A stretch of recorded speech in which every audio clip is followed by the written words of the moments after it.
Hello students, how are you? I welcome to you my ICT online class 4 English version, page 67. Today's topic is planning flowchart. You see, আমাদের সিলেবাসে প্রথমে যে চ্যাপ্টারটা আছে chapter 6 introduction to MS PowerPoint 2007, ঠিক আছে? ওই চ্যাপ্টারটা একটু বড় চ্যাপ্টার।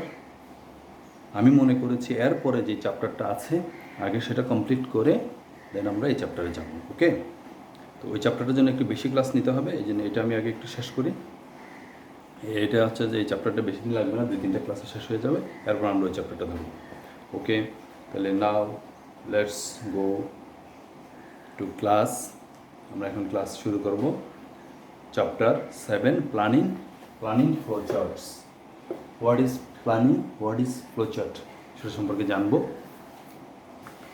আমরা সবাই বই খুলে ফেলো, page 67।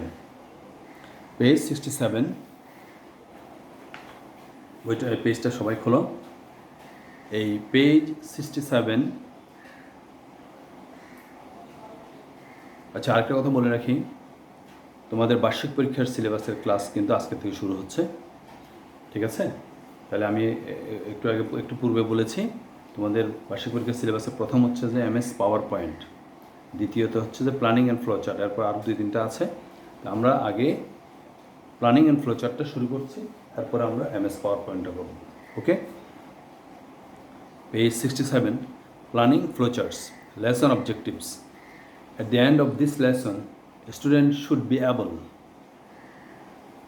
make a flowchart for a simple activity without and with decision making, ঠিক আছে? অর্থাৎ এই চ্যাপ্টার শেষ করার পরে আমরা সিম্পল ফ্লোচার্ট তৈরি করতে পারবো, কোনো সিদ্ধান্ত ছাড়া এবং সিদ্ধান্ত সহ। সিদ্ধান্ত ছাড়াও আমরা কোনো ফ্লোচার্ট তৈরি করতে পারবো এবং সিদ্ধান্ত সহ ফ্লোচার্ট তৈরি করতে পারবো। Thinking about how to do a task is planning. A plan has step-by-step instruction on how to complete the task. A plan may have a number of steps. A plan may have number of steps. A good plan must show clearly the order in which the steps have to be followed. The instructions must be clear. দেখো, আমরা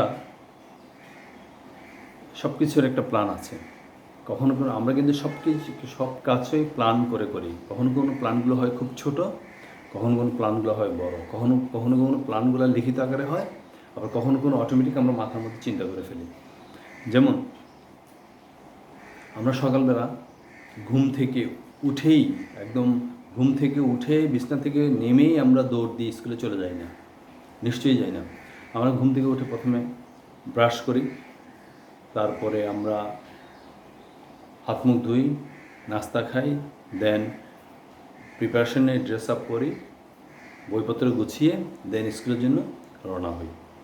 এবং এই কাজগুলো কিন্তু automatic একটা plan আমাদের মাথায় আছে, তাই না? তাই আমি ওই প্ল্যান অনুযায়ী আমরা এই কাজগুলো করি। যেমন আমরা ঘুম থেকে উঠেই প্রথমে আমরা নিশ্চয়ই নাস্তা খাওয়া শুরু করি না, কারণ আমার মাথায় আছে ঘুম থেকে উঠে প্রথমে আমাকে দাঁত মাজতে হবে। এটা one kind of planning without written, আমাদের কোথাও লেখা ছাড়া আমরা এটা একটা মাথার মধ্যে একটা প্ল্যান রেডি করা আছে। কিন্তু বড় বড় কাজ করার সময়, যে কোনো কাজ করার সময় তুমি মনে করো আর্কিটেকচার, বা তুমি ডাক্তার, তুমি একজন টিচার, এই তোমার মধ্যে একটা প্ল্যান থাকতে হবে, তুমি কাজগুলো কীভাবে করবে। এই প্ল্যানটা কখনো লিখিত আকারে হয়, অর্থাৎ লিখিত আকারে যখন হয় সেটাকে বলা হয় ফ্লোচার্ট। মানে লিখিত আকারে হয় মানে তুমি একটা কাগজের মধ্যে লিখে রাখবা যে আমি আজকে কোন কাজটা করে কোন কাজটা করব। বড় বড় কাজের জন্য এটা মুখে বা মাথায় রাখা যায় না। যেমন একটা ভবন তৈরি হবে, ভবন তৈরির জন্য বড় মনে করে 4তলা একটা ভবন, 6তলা একটা ভবন তৈরি হবে, বা 20তলা একটা ভবন তৈরি হবে। এই ভবন তৈরি করার ক্ষেত্রে প্রথমে কী কাজ হবে, তারপরে কী কাজ হবে, কোনটার পরে কোন কাজ হবে, এটার একটা সিরিয়াল মেনটেন করা হয় বা একটা সিরিয়ালি লিস্ট করা হয়, নোট ডাউন করা হয়। এই যে নোট ডাউন করা হয় দ্যাট ইজ কল্ড ফ্লোচার্ট। বা একটা ফ্লোচার্ট তৈরি একটা একটা প্ল্যান হয় যে কোন কাজের পরে কোন কাজ করা হবে, কোন কাজের পরে কোন কাজ করা হবে, ঠিক আছে, সেটাকেই বলা হয় ফ্লোচার্ট। বিশেষ করে বিজ্ঞানীরা বা বড় বড় ইঞ্জিনিয়াররা এই কাজগুলি বেশি করে, ঠিক আছে।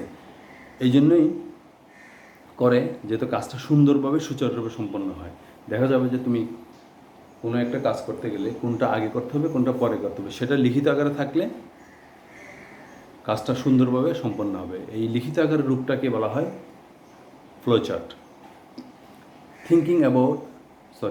Planning in school. Planning in a school. In your school, students should know what books to bring each day to school. Teachers should know which class to teach at what time. Somebody should ring the school bell after each period. So, planning is necessary.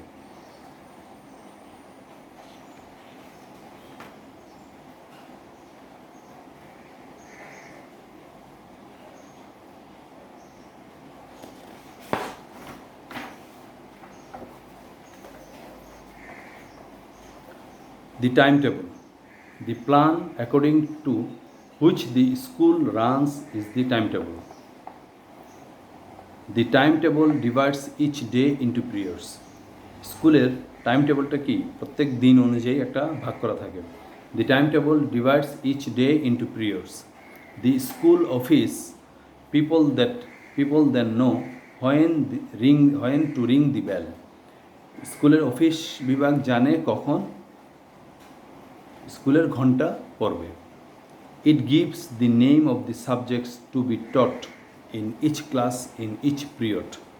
ঠিক আছে, অর্থাৎ প্রত্যেকটা সাবজেক্টের কোন পিরিয়ডে কোন subject পড়ানো হবে সেটা কি লিখিত আকারে থাকে। Thus students know which books to bring in school each day. আর এই কারণেই ছাত্রছাত্রীরা জানে কোন দিন কোন বই স্কুলে আনতে হবে। Teachers know which subject and which class to teach.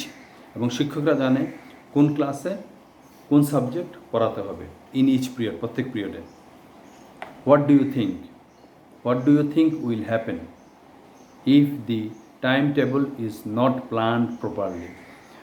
যদি টাইম টেবিল যদি প্রপারলি না থাকে তাহলে কী সমস্যা হতে পারে সেটা একটু চিন্তা করো। What do you think? A teacher may find that he or she has to teach 2 classes at the same time. দেখা যাবে যদি কোনো টাইম টেবিল নির্ধারণ করা না থাকে তাহলে দেখা যায় একই ক্লাসে 2জন টিচার চলে যাবে, 3জন টিচার চলে যাবে একই সময়ে। এক টিচার বলবে আমি এখন পড়াবো, আরেক টিচার বলবে আমি এখন পড়াবো। তাইলে দেখা যাবে একজন পড়াবে, এক ক্লাসে তো 3জন পড়াতে পারে না, একজন পড়াবে আর 2জনকে আইডল বসে থাকবে।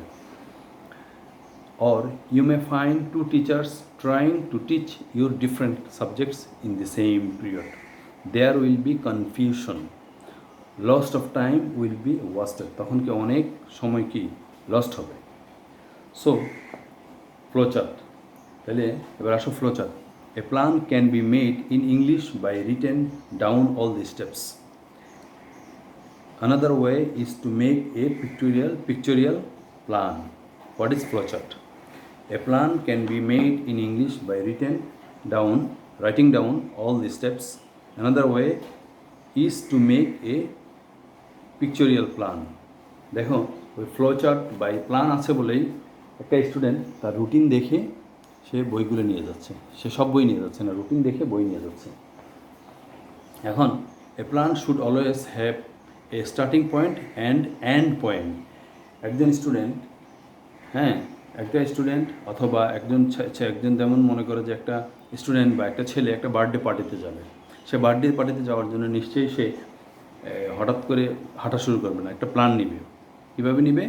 যেমন এখানে একটা প্ল্যান আছে তোমাদের বইয়ের মধ্যে 69 পেজের মধ্যে একটা পিকচরিয়াল প্ল্যান আছে যে সে বার্থডে পার্টিতে যাবে, সে প্রথমে কী করবে, তারপরে কী করবে, একটার পর একটা সিরিয়ালে আছে, দ্যাট ইজ এ প্ল্যানিং। ঠিক আছে, যেমন প্রথমে সে স্টার্ট করার পরে তারপরে সে প্রথমে নিয়ত মনে মনে সে সিদ্ধান্ত নেবে আমি বার্থডে পার্টিতে যাব। তো এটাতে যাওয়ার জন্য আমার প্রথমে কী করতে হবে, হাত মুখ ধুতে হবে। তারপরে চেঞ্জ ইন্টু পার্টি ড্রেস, তারপরে কম ইউর হেয়ার, তারপরে কি তার চুল আঁচড়াতে হবে। চেঞ্জ ইন্টু পার্টি শুজ, তারপর পার্টির শু পরতে হবে। পিক আপ দি গিফট, গিফটটা হাতে নিতে হবে। র্যাপ দি গিফট, গিফটটা একটা র্যাপিং করতে হবে। দেন গো, যেতে হবে। অ্যান্ড এইভাবে শেষ হবে। তাহলে একটা ফ্লো চার্টের মধ্যে যে পিকচুরিয়াল যে প্ল্যান, এই প্ল্যানটাকে বলা হয় ফ্লো চার্ট। এই ফ্লো চার্টের মধ্যে একটা স্টার্টিং পয়েন্ট থাকবে আর একটা এন্ড পয়েন্ট থাকবে। যেমন আমি তোমাদেরকে দেখাচ্ছি ফ্লো চার্টের মধ্যে।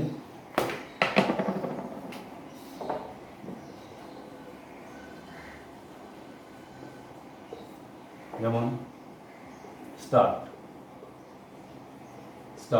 তারপরে ওয়াশ,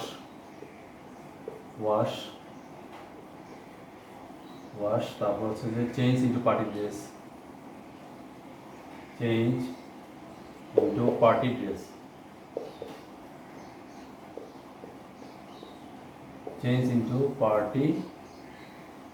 ড্রেস, তারপর comb your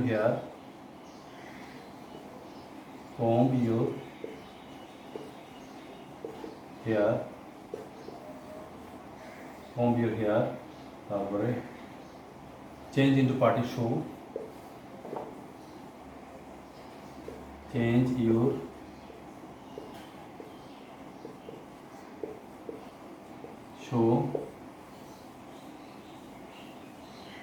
party shoe, pick up the gift,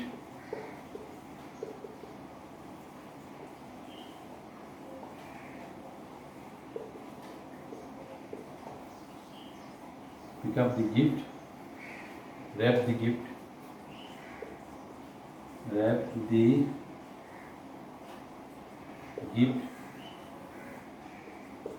the গিফটের পরে এরপরে গো অ্যান্ড এন্ড, এরপরে হবে গো অ্যান্ড এন্ড। ঠিক আছে, এরপরেরটা আমি এখানে লিখতেছি, এটা এখানে এরপরেরটা আমি এই পাশে লিখতেছি, গো এরপরে এন্ড হবে।